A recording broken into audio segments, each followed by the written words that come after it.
something that I think a lot of people talk about in mental health, that we talk about, the only way out is through. And so embracing where you are, the acceptance can then bring you to a point of grace, right? And then from there, you can move forward, you can advance the ball. Welcome to the Golf Yourself Healthy podcast, where deep, meaningful, and philosophical conversations about golf and life are par for the course. My name is Chris Lynch.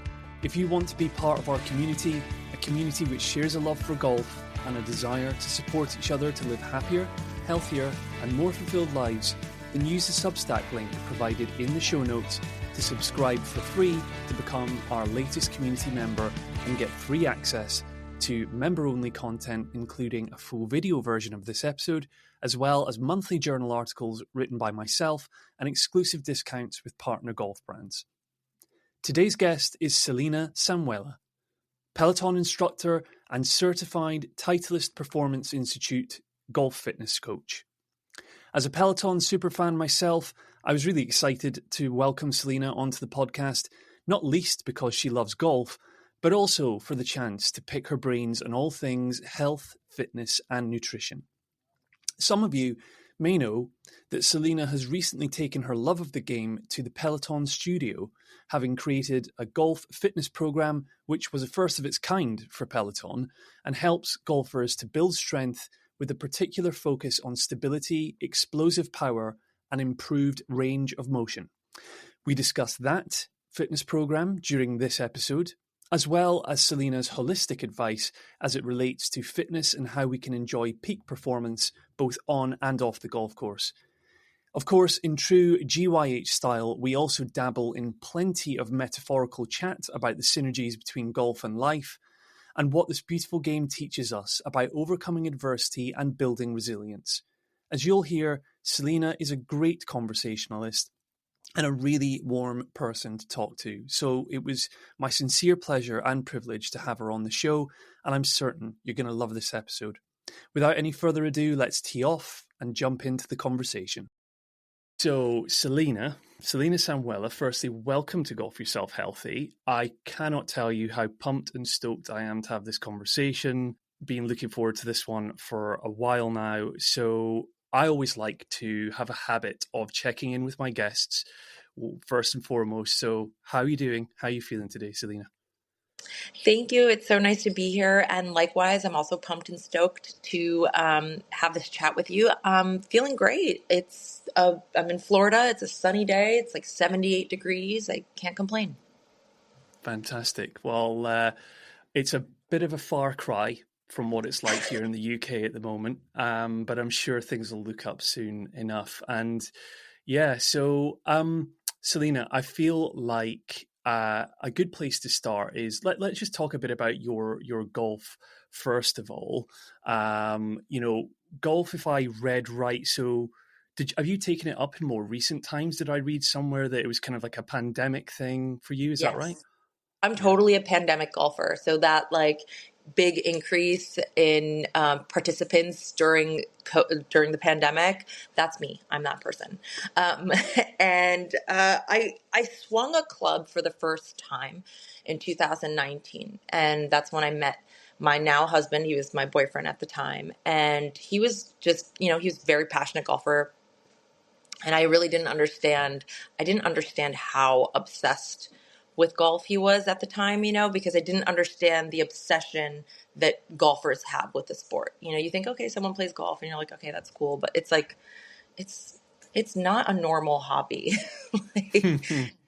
When you get into this and you really get into this, it's like a really big part of your personality. So anyway, I swung a club for the first time in 2019, and I kind of casually went to Chelsea Piers with him, and I was like, oh, this is fun, whatever. Then when the pandemic happened, we kind of were forced to start living together.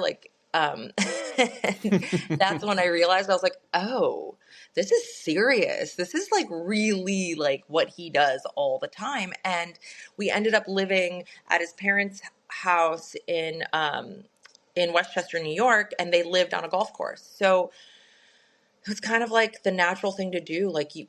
I had access to this golf course, I would just go out there and play on the par three by myself. And, I just figured it out and I became really obsessed with it myself. And Love it. that's all. Yeah. And then, Love it's love to hear history. that. Familiar story. And I just want to lift the hood on that even a little bit more, just because I've had a few listeners, friends, whatever, kind of that listen, write to me and say, for example, the guys out there will say, Chris, my wife really doesn't get it. She doesn't understand what it is about golf, right? And so I'm just curious because you've just said, from what I'm hearing, there was a point in time where equally you were just like, I don't get it, but what is it about golf? And then it got you. So like, Yeah. how do you reflect back on the pre-golf Selena and the post-golf Selena? What have you learned? That is such a good point. I think there's like kind of two things I want to say about that. So I think the first thing I want to say is pre-golf Selena, I actually never saw the sport as being for me. And I think that might differ a little bit for folks in the UK versus folks in the US, because from what I've actually never been to the UK. I've only been to Ireland. But when I went to Ireland, what I experienced was that golf was so much a part of the culture. It's like much more egalitarian. Like the best courses are actually public courses. People that are local are members of those wonderful courses. They caddy. It's like, so it's just really ingrained in the culture. And it's like, it doesn't really matter where you're from, like economically or your status, like kind of everybody plays golf. Whereas in the US, growing up, I first of all, I moved to the US when I was 10 years old. And before that, I lived in Italy. I didn't even know golf existed then because I grew up in a small farm town and it didn't exist. But then when I moved to the States, I was introduced to it, but just through a lens of, this isn't for you. This is for wealthy men and actually wealthy white men. And that's just all that I saw. So it was like, okay, I just don't have access to this. It's nothing that I'll ever do. Then, life went on. And I became, older and interested in other sports. And then I met my husband. And I still kind of was under the impression that that's what golf was about. I didn't really understand that there was an access point. I just was unaware of it. There are public courses. There is a way to buy a used set of golf clubs and get out there and be a part of it. And it actually is such an asset here in the US, especially for a woman, to pick up the game of golf, because it's used in a lot of different ways, like in business, and it can really be beneficial for your career. You meet so many people from different places. So I'm actually really passionate about sharing about the game of golf with women specifically in this country, because I think that it can really be an asset. But so pre-Selena, I didn't think golf was for me. I didn't see myself in the sport. Then once I realized, oh, actually there is a little bit more to this, and like I can be, involved in this. And I just realized that it was like so special because it challenged me in a way that nothing else has ever challenged me.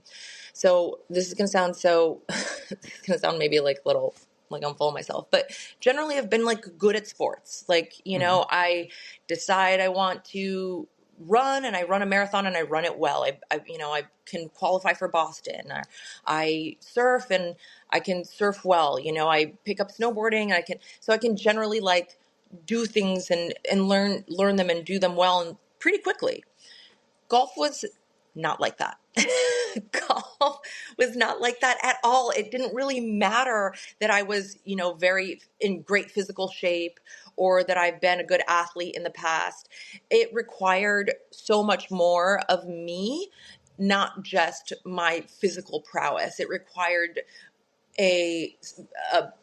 essentially a meditation practice. It required a centering. It required me to be humble. It required me to continue to show up in spite of essentially not seeing results for a long, long time, and trusting that there is like light at the end of the tunnel. So it required like a different kind of resilience, not the physical kind of resilience that, you need when, an endurance, right? When you're running a marathon, or the physical kind of endurance I needed to stay in the fight when I was boxing. It required well, actually kind of a similar experience. Boxing, you're getting punched in the face, but golf, you're getting like emotionally punched in the face, Yeah, you know? So constantly, constantly, constantly. every time you play. Yeah. Yeah. So it was just, I just felt like it was a really, um, it was teaching me life lessons in a way that I thought was really special. And then the reward was really wonderful when you do start seeing results. You're like, oh my God, like, I can't believe, like, that something about that feeling, it's almost undescribable. Like the feeling of when you connect and you compress the ball and it goes where you want it to go. I Oh, don't know. It's just like, I know, it's incredible. It's just so unique, isn't it? It's just so truly unique. And I think you've articulated that so well there. I'm going to go straight to. I said to you a moment ago before we went on air how your Instagram page, your social media, is a treasure trove of inspirational content and quotes and perspectives and reflections. And one very recent one that you put out there about golf was your 4 top truths about golf. And I'm gonna read them out for the listeners' benefit here, right, Selena? And I'm gonna major on number 3 and number 4. So you said, number 1, you're on your own journey. Don't compare. Focus on your own game, not anyone else's. Love it. Couldn't agree more. We talk about that regularly here. Number 2, keep your expectations in check. It's better to be pleasantly surprised than disappointed. Number 3, focus on what's within your control. Don't let a bad lie or a shitty bounce get the best of you. Your next shot is always the most important one, so make sure one bad shot doesn't turn into a second. Amen to that. And number 4, stay in the present and try to remember the immense privilege it is to just be where you are, doing what you're doing. And I responded to you on that, and I said, here at Golf Yourself Healthy, our strapline that I kind of start and finish every episode with, and is all over our content, is embrace the rough and cherish the fairway. I love Grounded that. in the belief, in my personal experience of how adversity has shaped my life. You mentioned the word resilience a minute ago, so I wanted your response both then when I replied to you and now tells me, that you get that. What is that when you hear that? What does that mean to you? Embrace the rough and cherish the fairway. Oh, I love that. I think embrace the rough and cherish the fairway. I don't want to answer too quickly because like maybe something will come to me. Sit with it. Just take as long as you need. Embrace the rough and cherish the fairway. Yeah, I think, something that it may sound cliche, but something that I think a lot of people talk about in mental health, that we talk about, the only way out is through. Mm. And, when we land in the rough or we're in the sand or in a, or even metaphorically in life, like when you're in the rough, Yeah. you can't go back in time, like as much as we may want to, it's not like something that we can physically do. And so embracing where you are, the acceptance can then bring you to a point of grace, right? Because you have to. And then from there, you can move forward in a way that that's, you can positively move forward. You can advance the ball. Because living in the anger or living in the, is only, then you're still staying in the past. You're still staying in the rough, essentially. Uh, well, exactly right. Because if you to play on this even more, like the chances are, if you just stay in that just kind of bathe in that anger and that resentment, then the chances are the next shot you hit is probably going to end. You might not get out the rough. So it's trying to channel that adversity into okay, how can I use this to become stronger? Absolutely. And I think Yeah, also something you just touched on too. It's like you said you might not make it out of the rough. Well, yeah, you might not in either scenario. But like, so you have a choice, right? So you could approach it and be, so angry and feel terrible about being in the rough or being in the sand and hit your shot in anger, or you can choose to hit your shot with some grace and some semblance of acceptance.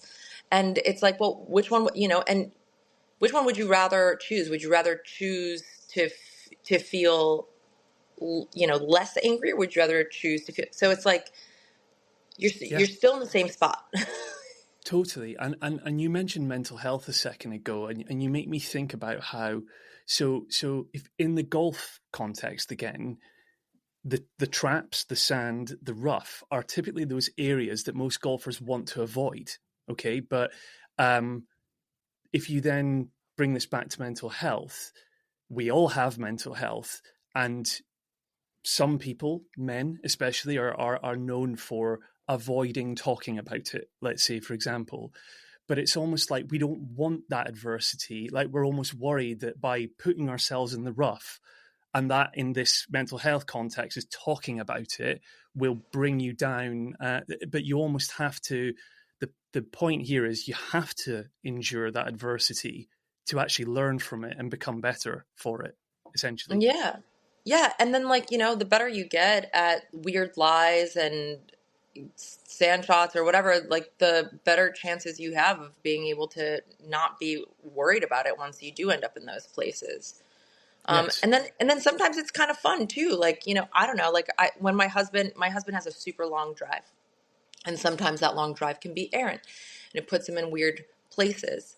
But then what's really cool is that, like, he's also gotten so good at trick shot. He's a scratch, and sometimes he goes below. He's a Mm, plus mm. sometimes. So he's very good, but he's gotten so amazing at, like, shaping shots. And, like, the only way that he's gotten amazing at that is from literally being in precarious situations on the golf course. If every drive or if every shot was perfect, then he would never need the practice. He would never need to have learned to do those really cool, to shape shots that way. And it's so fun to watch. And I'm sure it's fun to play that way too, like, Yeah, if every shot was that way, then maybe you'd be completely. stressed out. But it's kind of cool when you're like, oh, all right, I'm going to try to, like, I have to get it through these trees. And then I need to kind of, like, shape it so that it lands on the green and the green is all the way. There's a dog leg Completely. left or whatever, whatever it is. It's like, it's cool. I think there's extending this even further. I think there's almost something there, using your husband example of when I've talked to a few people on this podcast, let's say in particular, like psychologists or golf coaches who work with elite professionals, and this idea about how even the top professionals, they have mental health and they have to embrace the rough too. So in your husband's case, just because he's an amazing golfer, like everyone, like none of us are immune from Yeah, these challenges of life and mental health, and right. So, and it's totally. important we always remember that and don't needlessly have people on a pedestal that, they're human beings too. Right. So, Totally. I also think another cool metaphor too with that is that, like, okay, so, you have to have been in the rough quite a few times to be able to, like, learn these cool trick shots, or to be able to shape shots. But also sometimes there is no outlet and you have to take your medicine and just chip your ball back to the fairway, no matter who you are. Sometimes that, like, you know what I mean? So mm, I think that also is another thing that's so cool about golf, is that it humbles everybody. It doesn't matter how great you get at the game. Like, sometimes exactly. you get a bad break. Exactly right. Love it, love it. I feel I could go on for days with this, but we're not going to. Let's move on and sort of. I love the metaphorical chat, and I want to move it on to speaking about. So your background and your professional work in the fitness industry. I read something. Well, actually, do you know my discovery of? As I said to you before, Selena, I'm a diehard Peloton. Is there a nickname for people that use Peloton, by the way? I don't know. Pelotoner? Maybe like Peloton members, Pelotoners. I don't know. Yeah, I don't. Well, I'll go with Pelotoner. I've just made it up right Okay. now. But I so let me share with you the kind of the the moment of inspiration I had when, so I'm just in there in my little home gym and I've got my TV on and I'm sort of thinking, I want to do a strength class, or let's do something, just scroll through the menu in Peloton, and up flashes Selena Samuela golf program. I'm like, say what now? And I'm thinking, wow, okay. And so then I went and I read an article, I think it was golf.com, that you were interviewed in. And essentially, if I'm not mistaken, what I read there was this is the first time that Peloton have put out a program that is for a specific sport. Is that right? Yeah, it was the first one. We have a few more now. I think they had a strength for skiers that just launched. I think they did one for soccer. But I think golf really resonated with people because, with golf, so many people play golf and are so passionate about it versus it's just one of those things that like you never give up and you can do it into your old age and you can progress in different ways. No matter what, no matter how old you get or what happens with your body, there's still ways around it. And that's something I learned in TPI is that, everybody has their own individual swing. And there are some things mechanically that your body won't be able to do, but you can find ways around it and you can find ways to build a swing that makes sense for you. Okay. And so that's why I think, golf sticks around that's why it's like, like my husband's grandfather who passed away last year, but he was, in his late 80s playing golf. How many Like, other sports how many can? other sports can you say? Yes, Yeah, exactly. yeah, yeah. Let's again, there'll be plenty of my listeners that recognize you, that probably attend your Peloton classes and stuff, but there'll be others who don't or are unfamiliar with you. So maybe can you tell us a bit about like what's your kind of area of subject matter expertise as it relates to fitness? Like, what are your areas you cover? Yeah, I mean, I'm really interested in, you know, I think the thing that's most important to me, especially now that I've become a mother, is thinking about what we need to do to kind of to make it so that we can stick around longer for our kiddos, and not just stick around and just be kind of like passively there, but really be active participants in their life. So I think my number one passion is really when I'm thinking about fitness, I think about health and I think about longevity. And so, kind of doing the things that make sense for us to, when we're thinking about optimizing for, bone health, muscle retention, cognitive function, and those types of things. But then I also have this other passion because I am so passionate about my hobbies and especially golf and I do recognize that it is something that we can do really like for kind of forever. I really do find a lot of fulfillment teaching this type of fitness that is geared towards specifically improving your hobbies, improving your sports, whether it's running or golf. And there's so many things that you can do in strength that can support your swing or support your athletic endeavors. Yeah. I'm going to ask you about running then, because that is very much one of those core areas that you cover, and people will be able to attend your classes in Peloton, say, for example. So I love running. What I love about it is what it does for me is in here, right? The mental health benefits of running for me. Same. Again, much like my golf, I don't consider myself, I'm not a fast runner. I just do it to blow off the cobwebs and just to cut through those black clouds or grey clouds or whatever. And when I've done like a 5K, whatever it is, a 3 mile run on a Saturday with my dog, at the end of it, I'm like, it was hard for me to get out of bed and haul my ass over there and do it, but I'm so glad I did. Yeah. And I guess, yeah, what is running to you then? Tell us about your running Honestly, passion. it's very similar. So running has always been kind of supplemental with any sport that I was an amateur boxer before I became a Peloton instructor, and running was such a huge part of our like training process.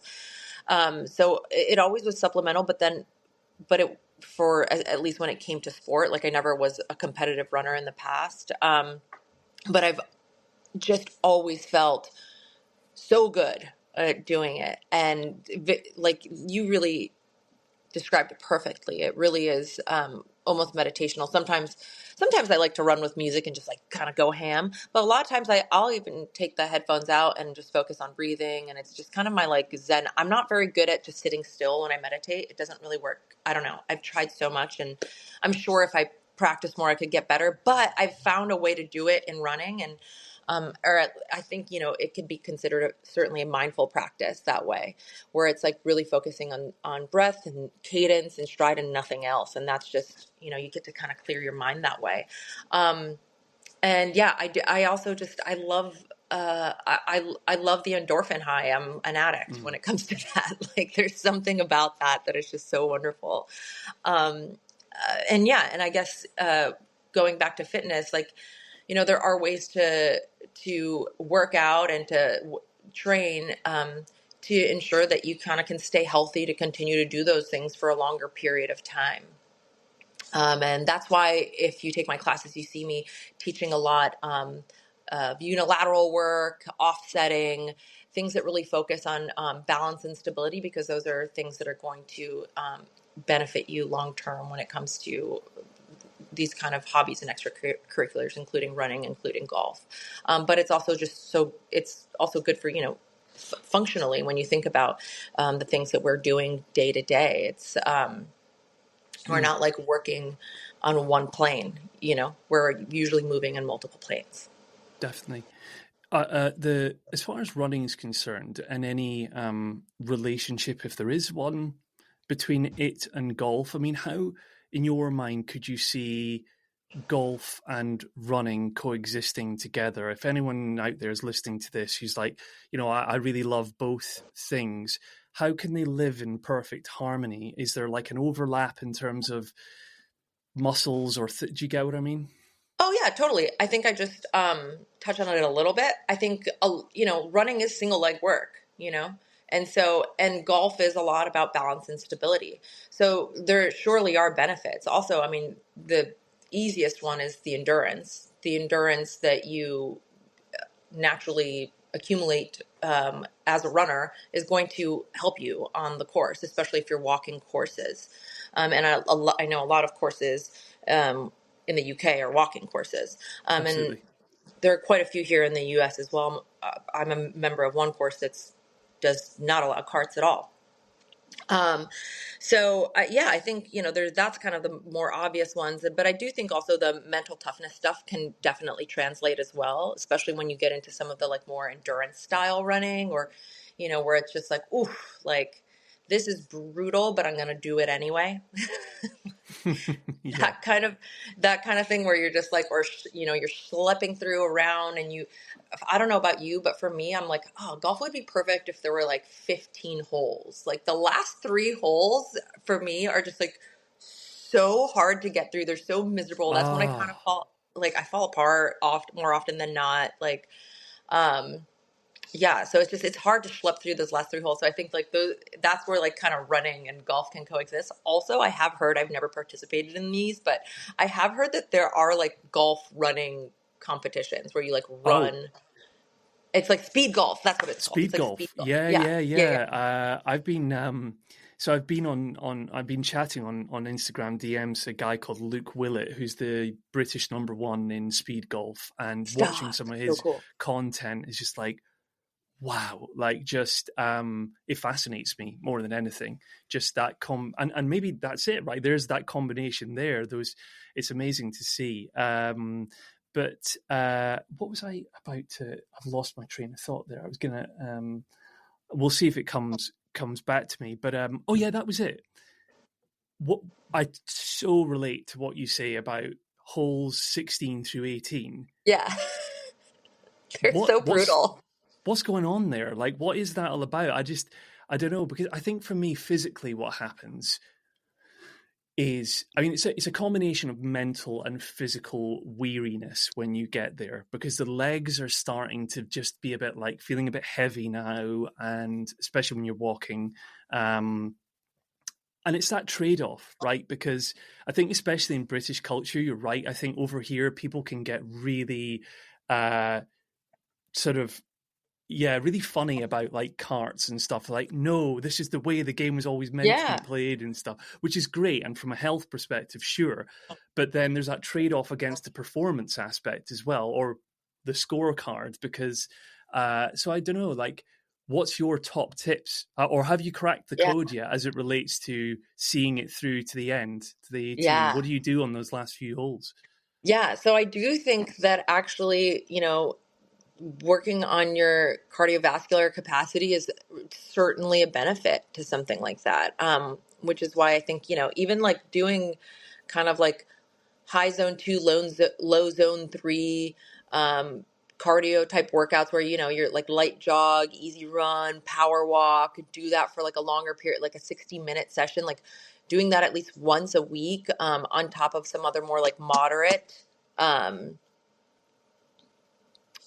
sessions, I guess, throughout the week. I think that can be so helpful. Yeah. I mean, it's also sleep, but I think the more, the more in shape I am, certainly the the more in shape I am, certainly the easier it is to kind of get through those last few holes. But I think that it's more than just the physical, right? Because it's also like very mentally draining. And Yes. maybe if you're having a stellar round or if you're having an awesome back nine, then it's amazing how like you actually totally feel fine at hole 16. You're like, oh, like I had a couple birdies. Like what are you talking about? I could play another 18. You're feeling like really good.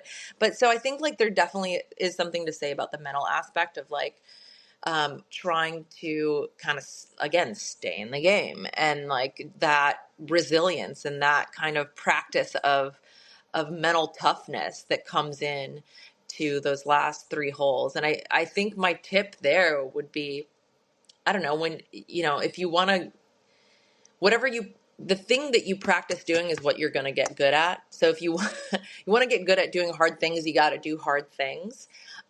So, and I've heard Nelly Corda say this before. I think it was Nelly Corda. It was somebody on the LPGA. I think it was Nelly Corda, but she was just like, one of my biggest advice to people is like when they're trying to, lower their scores, it's like, get off the range, go play.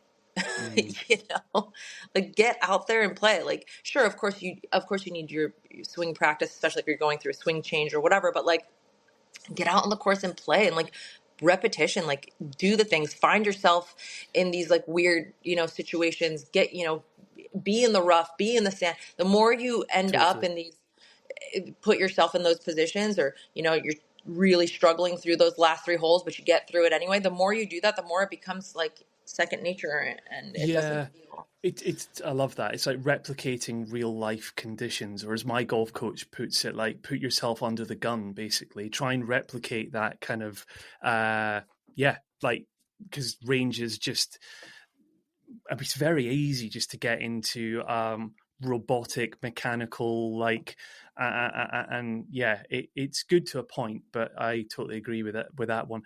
The design, even the idea that came to you, the light bulb moment that came to you for the Peloton golf program. Tell us about the origins of that then. Tell us the story. Yeah. Well, I mean, like I said, I became really obsessed with the game in 2020, even though I, started trying to do a few swings in 2019, but it was 2020 when I started and took lessons too. It was the first time I took lessons was in 2020. And, because I had a background in fitness, I guess maybe, I was looking at the sport from that perspective of like body swing mechanics and kinematic sequence was really interesting to me, because I was interested in the body and the way the body moves.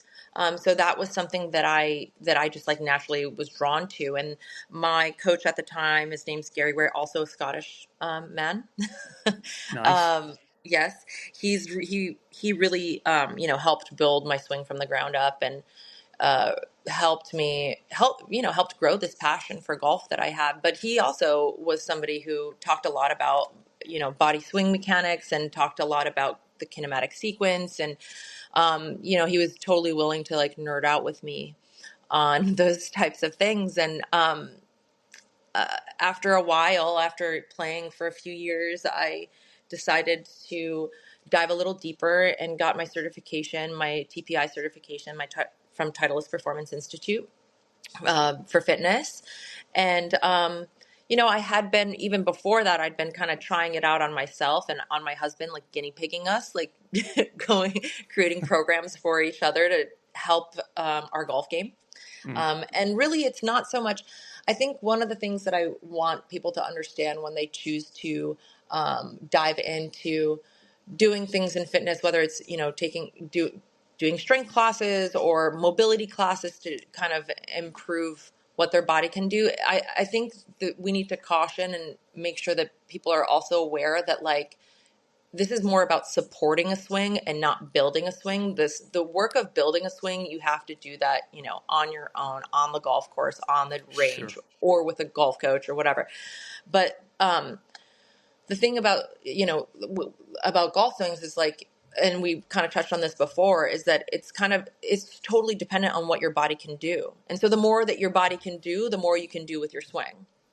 And so that's kind of, what I think about when I'm creating these classes, and whether it's mobility or strength. So it's like, let's try to be able to do more with our bodies so we can then do more with our swing. Or, the other thought is, avoid injury. Yeah, absolutely.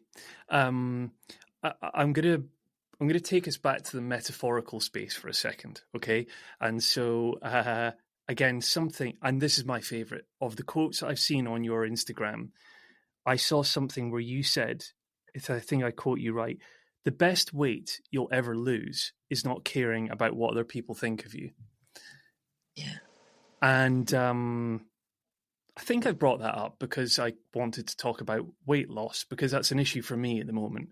So I'm going to talk about that, but I also want to talk about the actual meaning behind that quote that I just read. Yeah. But let's talk about the weight loss thing for a second, right? Because again, if I think about where I get most self-conscious, I guess, Selena, is, I've always been, because I'm quite a tall guy, I'm like 6'3".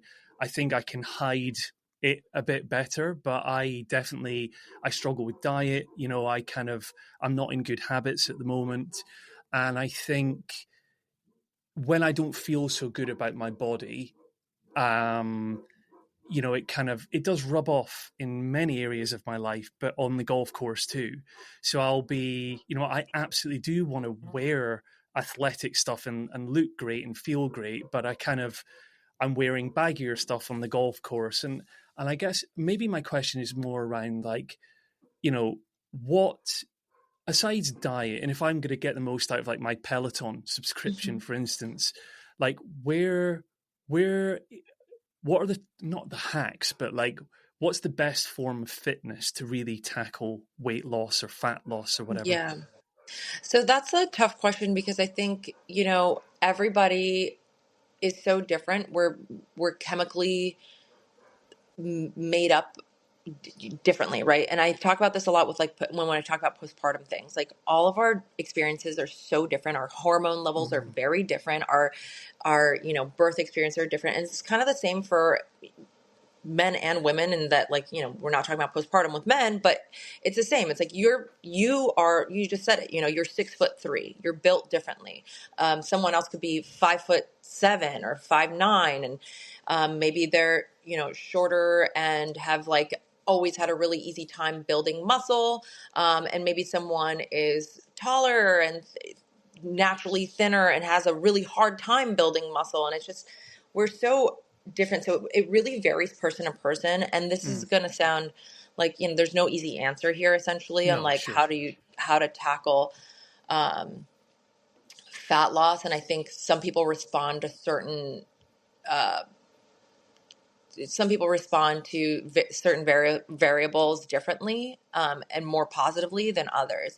But there always is, like, I think diet is such a huge one, because I've been through ups and downs of, weight loss journey myself. And I could even be, essentially at my healthiest and be heavier, and be at a point in my life where I'm not as healthy and not have as much weight. So I think, if you're completely unwilling to look at nutrition, then it is important to move your body consistently. But the truth is, if you want to get like snatched, as people say, I hate that term, but if you really do, if that's something that's really important to you and you want to have like the abs and like nutrition can't be ignored. It just can't.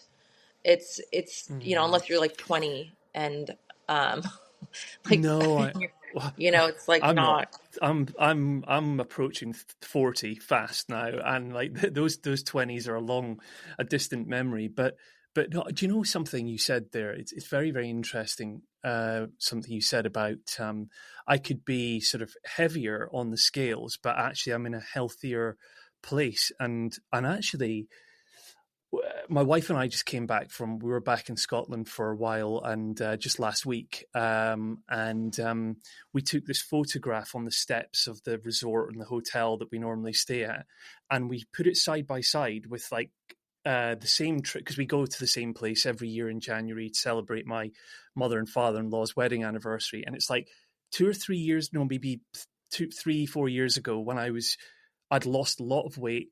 It was actually, interestingly, it was during COVID. I was caning the Peloton. My diet was on point because I was like working from home, and it was like all of a sudden. But if I look at myself then, I was actually almost quite gaunt and too slim in the face. And I put myself side by side. I'm like, do you know what? Actually, objectively, I'm in the best place in my. There's my AI thumbs up. I'm in the best place in my life that I've been in quite some time.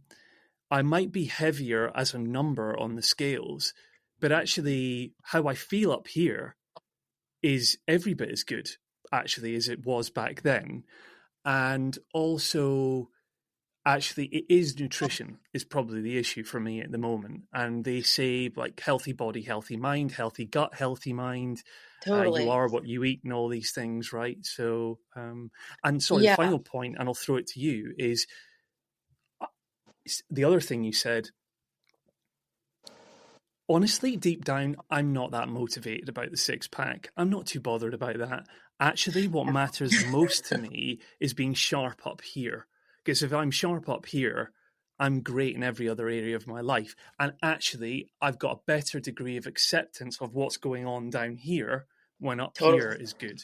Right. So, Yeah. So there are so many studies that are coming out now that are showing that, that adding HIIT style workouts to your workout regimen is showing extreme benefits to brain health and cognitive function. So that is, and if running isn't your thing and you don't want to really push yourself, to max heart rate in a run, because maybe, I don't know, maybe you have a knee issue or whatever, like get on a bike and do it. I think that if that's the other thing, it's like, what are your priorities? What are the things that are going to make you feel the best? What is most important to you? And then that's kind of how you can like plan your workouts.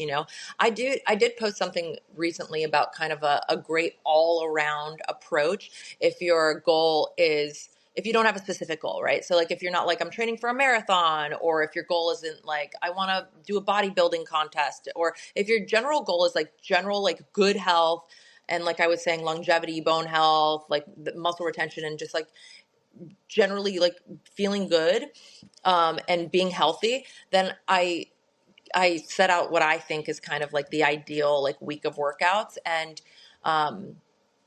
you can check out that post, but I could also just like go over it real sure. quick if you want. Let's do it. Yeah, let's do it. I think that if you do like a 45 to 60 minute, like, high zone 2, low zone 3 cardio exercise, like something that's like endurance style, easy jog, power walk, hike, a low impact ride, something like that for day one. Day two, you would have like either lower body or upper body. You can switch the days, but so you have one lift that's focused on lower body, another day where you have a lift that's focused on upper body. And I would say never usually more than 60 minutes with that lift. And you can kind of, depending on where you are in your journey, you can start easy, start with 20, build it up. But you don't ever need really more than 60 minutes. And obviously always make sure to do some warm-ups and mobilities within that. upper body, one lower body. And then I would say a third day that you can do like kind of a more of a like full body approach if you'd like something with that has compound movement, something that includes power. So, making sure that you're doing that stuff like power comes from the ground up. So like jump squats or mountain climbers, or maybe snatches, or, doing things, compound moves that involve power. And you could also do like a boot camp style workout if you want, if you prefer that day. And then always including at least one day where you have a hit style workout. So where you do that, you push that max heart rate day where you really push 20 to 30 minutes of doing hit style work. Nice. And that's a recent post that you put out, did you Yeah. say? Yeah. I think if you it might not make you the most, like, again, snatched, right? Because if you're not going for something that's specific for like bodybuilding, but you just like want to feel strong, want to be in, good physical standing. I think that's kind of the optimal way to just like do something when you're not training for anything specifically. That's kind of the great like base, in my opinion. It kind of hits everything. I'll check that out, and I'll encourage everyone else to check that out too. Yeah. And having said that, if you are someone who, you also could take the approach of doing full body, both of those lift days, the lower body and upper body day. And if you're somebody who's interested in like training for like golf or something like that, you could just include movements that really focus on single leg work, or movements that focus on offsetting movements that have some rotational moves or anti-rotation moves in there. So you're kind of specifically attacking those needs that you would have for golf specific workout.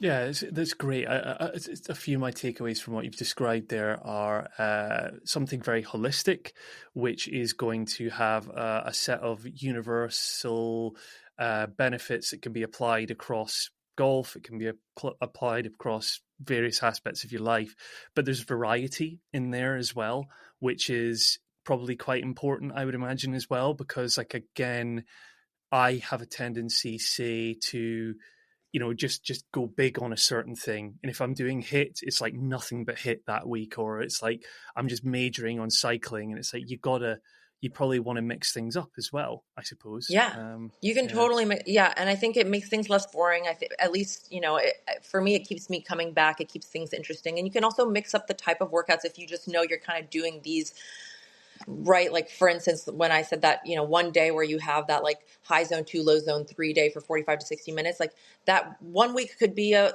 bike ride. The other week, it could be like a nice easy jog. It could be a walk plus run. Another week could be like you set your treadmill to a 10-degree incline and go for a walk, so it can really change, but you're still getting that cardiovascular benefit.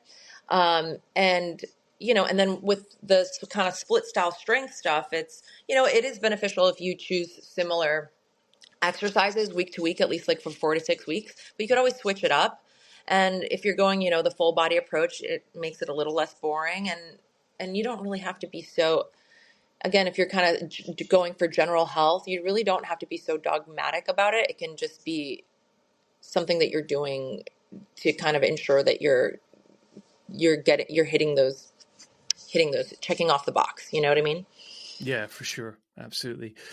Well, we're just a couple of minutes after 10 a.m. your time, and I promised you I'd try and get us wrapped up in time to let you get going. But maybe just final thing is looking ahead, 2025.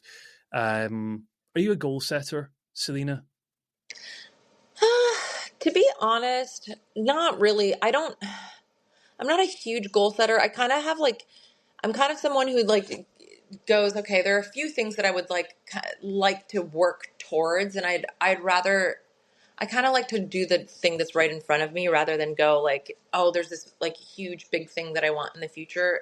I found so that you just more kind have of like development plan, like yes. iterative kind of like building skill, Yes. rather than just like going after targets. Okay, I like that. I just found that like in my life in general, like the most wonderful things have kind of happened because I've just been putting my 100% into whatever it is that's like right in front of me. And then a door opens up because of that.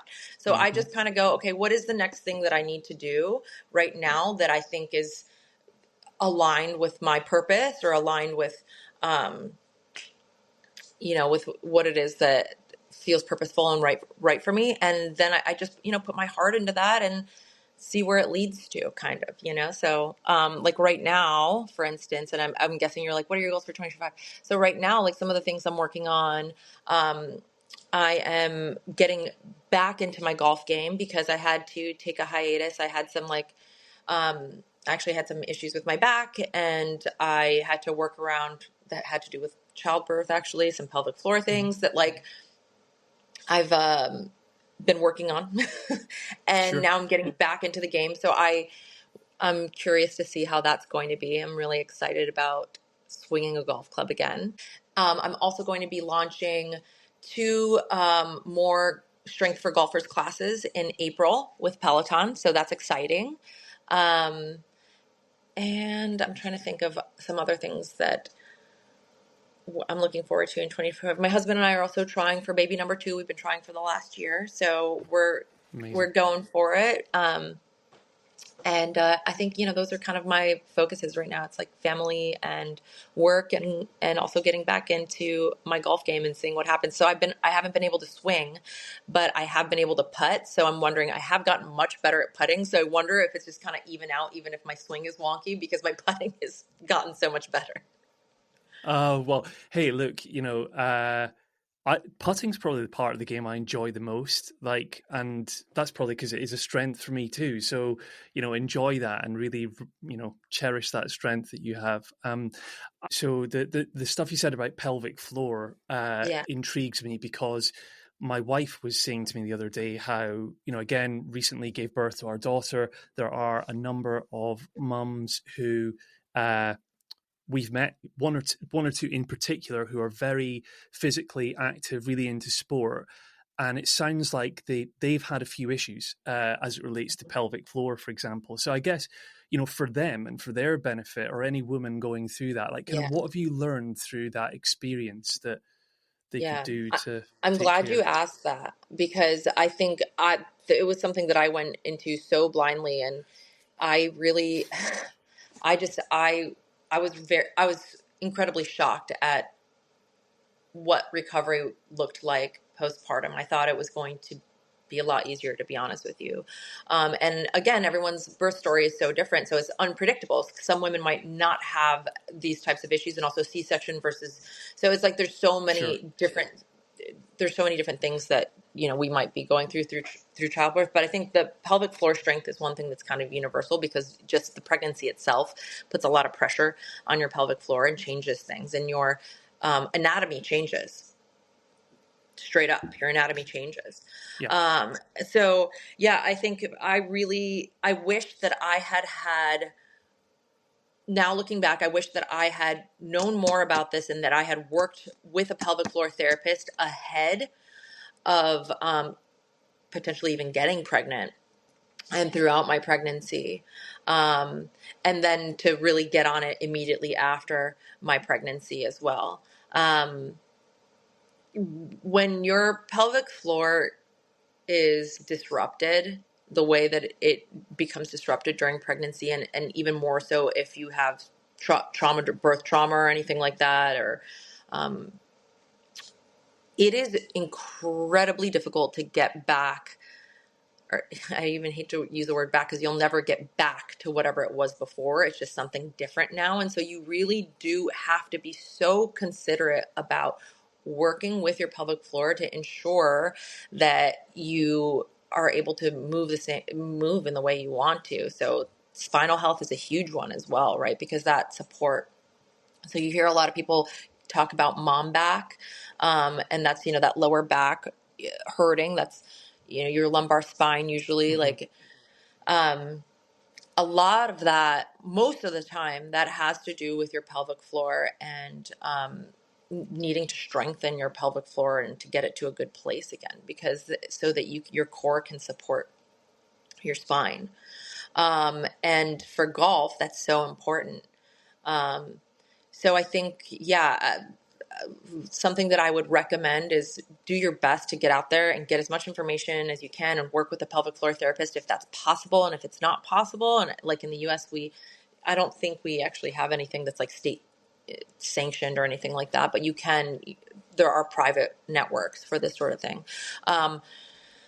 See if your health insurance can cover it. Like, I 100% recommend working with a pelvic floor therapist or getting online and trying to find, free information that can help you work on strengthening your pelvic floor, because that is absolutely key and crucial to your health and your longevity postpartum. Great. Well, I mean, I know some of them will be listening too, I hope. And so, part of the cool thing about this podcast too, and I always intended it to be that there's a core audience that listen to this who are diehard golfers, but I care about being inclusive and trying to share that love of golf with a new audience, with people who, like you, the once upon a time pre-golf Selena, but it's kind of people out there who, for whatever reason, will go, nah, golf's not for me. But maybe listening to all of what you've just said, or parts of it, will inspire someone. Golf is for everybody. Golf is for everybody. For sure.